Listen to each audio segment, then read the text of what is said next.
orang-orang yang merasa bisa menafsirkan, mereka menafsirkan ayat dengan sesuka hatinya, sesuai dengan tujuannya. Nah, apa yang diinginkan, menafsirkan ayat sesuai yang diinginkannya. Itu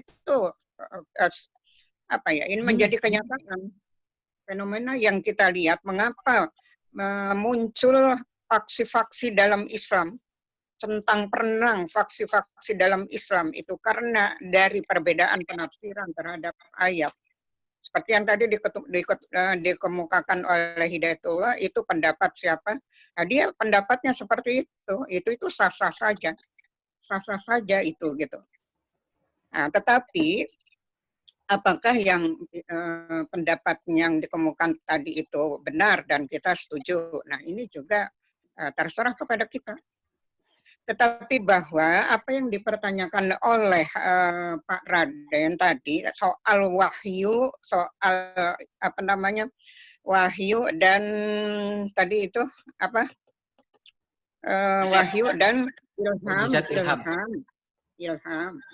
Yang jelas ilham itu bisa siapa saja diberi oleh Allah ilham kepada manusia biasa. Pada manusia biasa itu diberi ilham. Tetapi wahyu itu kepada makhluk pilihannya yang menjadi nabi. Wahyu itu diberikan kepada nabi, tidak diberikan kepada manusia biasa. Ilham kepada kita ini, kita semua bisa menerima ilham. Kemudian bedanya nabi dan rasul itu betul kata saudara, kata apa namanya ini, teman kita ini Syahroni, itu pelajaran di SD, SMP atau seterusnya. Tetapi ya tidak apa-apa. Nabi dan Rasul, Rasul itu dia mendapat tugas membawa risalah, menyampaikan kepada umat. Tetapi Nabi tidak diberi tugas untuk menyampaikan kepada umat tertentu. Rasul diberi tugas untuk menyampaikan kepada umat tertentu. Kemudian tadi apa yang disampaikan Sahroni itu ibaratnya pohon itu sampai kepada berbuah itu harus ada yang memelihara. Betul, akal manusia terbatas. Maka kemudian wahyulah yang meluruskan, menutup. Makanya sebagian ulama mengatakan yang namanya hidayah itu ada 4 tahap katanya. Yang pertama insting ketika manusia lahir. Yang kedua panca indera, itu juga merupakan hidayah dari Allah. Yang ketiga akal. Insting, panca indera, semua terbatas. Akal terbatas. Nah, akhirnya wahyulah yang mengerahkan, diturunkanlah Nabi untuk mengarahkan manusia jika akalnya tidak sampai berdasarkan wahyu.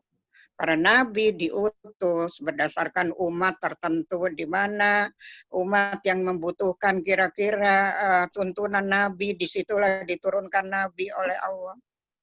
Kenapa Nabi Muhammad yang terakhir? Itulah kalau kalian baca, diutusnya Muhammad Rasulullah SAW itu adalah sebagai nabi akhir zaman. Sebagai nabi akhir zaman. Setelah Muhammad tidak ada lagi nabi, khotamun nabiyyin. Muhammad itu sebagai penutup pemungkas para nabi. Karena dunia ini sudah mau berakhir. Akhir zaman itu, gitulah. Ini sebagai pertanda. Muhammad diutus sebagai penutup, khotamul anbiya, penutup para nabi.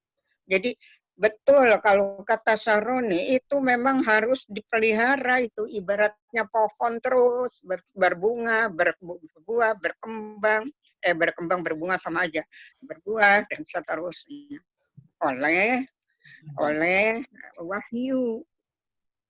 Ibarat anak itu kan terus dibimbing, dipelihara oleh ibunya. Maka akan menjadi apa seorang anak itu? Karena ibunya lah yang merobinya, mendidiknya, menjadikan dia apa. Napoleon Bonaparte, dia mengatakan bahwa Saya adalah bentukan ibu saya. Artinya, menjadikan seperti itu Napoleon Bonaparte karena didikan ibunya. Saya adalah bentukan ibu saya, maka saya sekarang seperti ini. Jadi artinya terus itu dirawat, ya, diantarkan menjadi seseorang. Betul. Nah, di dalam wahyu ini tadi, di dalam hidayah tadi, wahyu terakhir lah gitu, yang menjadi penuntun ketika akal manusia tidak sampai untuk mencapai sesuatu. Saya kira begitu ya. Ini saya kira menarik. Ini saya melihat pemikiran dari kalian itu sudah bagus-bagus.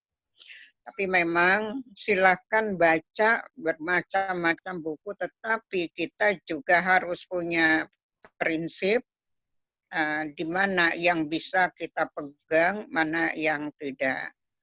Gitu, mana yang tidak. Itu lautan ilmu, itu kita dari membaca memang. Tetapi kalau sekarang orang mengaitkan lautan ilmu dengan gadget, dengan medsos. Wah, kita sekarang sih gampang. Kita banyak memperoleh ilmu dari medsos. Oh, nanti dulu. Di situ memang banyak yang bisa kita baca, tapi kita juga harus pandai memilah mana yang sampah, mana yang ilmu, mana yang sekedar khobar atau informasi. Nah, itu tuh kita harus pandai-pandai memilah gitu. Mana yang sampah, mana yang ilmu. Nah, ilmu tentu ya ada aturannya, dan mana yang informasi atau khobar. Nah, disinilah semakin kita berilmu, semakin kita bisa memilah mana yang baik dan mana yang tidak. Oke, sudah terdengar azan ya. Bagaimana Tony Ramadan, kok tersenyum saja? Nah, Tony Ramadan mau bertanya apa? Ini fotonya tersenyum terus ini Tony Ramadan. Ya, oke. Emang dia suka cukup kali Bu ya. Ya, baik. Kita tutup ya. Ini udah terdengar azan. Terima kasih. Ini Afif yang sudah mengantarkan, membuat makalah. Bagaimanapun sudah berusaha, ya kita tinggal memahaminya. Jadi begitu. Tadi informasi dari Syahroni kita sudah 10 ya, Syahroni ya? Sudah 10 kali ya? Iya, 10 ini. 10 kali. Kalau sudah 10 kali, minimal kan 12 kali. Kalau minimal 12, kita ambil minimal saja 2 kali lagi ya. Atau mau maksimal 14 kali. Nggak apa-apa, Prof. Kalau misalnya online aja nggak ada masalah. Yang penting UASnya disantai-santaiin aja seperti kita online juga, Prof. Gitu. Ya, memang itu sudah ada edaran Bisa UAS. aja. Udah ada edaran UAS. Online Yo, juga kalau kan, Prof? Iya, boleh Bang aja. Saroni besok